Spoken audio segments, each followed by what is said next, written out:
Hi everyone, welcome back to JS homely hub. So friends, ఈరోజు recipe వచ్చేసి chicken fry and దానికి కాంబినేషన్గా హైదరాబాదీ టమాటా చట్నీ.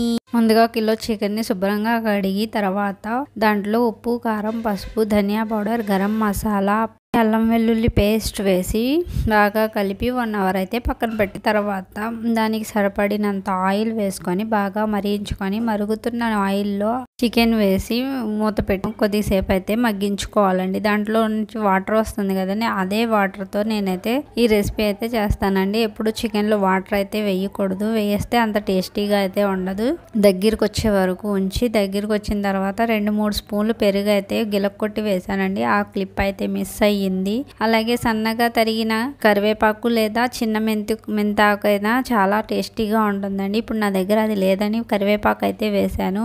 ఇంకా బాగా ఫ్రై చేసి స్టవ్ అయితే ఆఫ్ చేయాలి.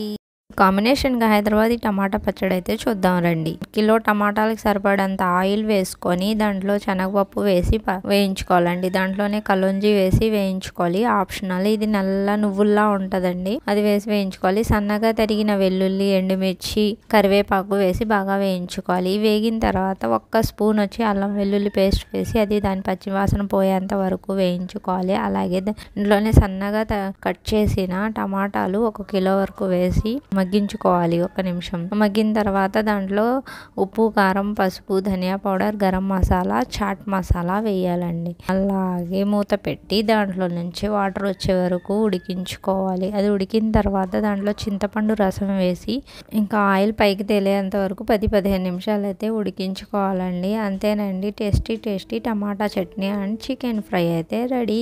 స్టోర్ చేయకుండా కనీసం 5 రోజులు అయితే బయట ఉంటుందండి. ఫ్రిడ్జ్లో స్టోర్ చేస్తే 15 రోజులు అయితే ఉంటుంది. ఈ వీడియో నచ్చితే లైక్ చేయండి, షేర్ చేయండి, సబ్స్క్రైబ్ చేయండి. Bye bye.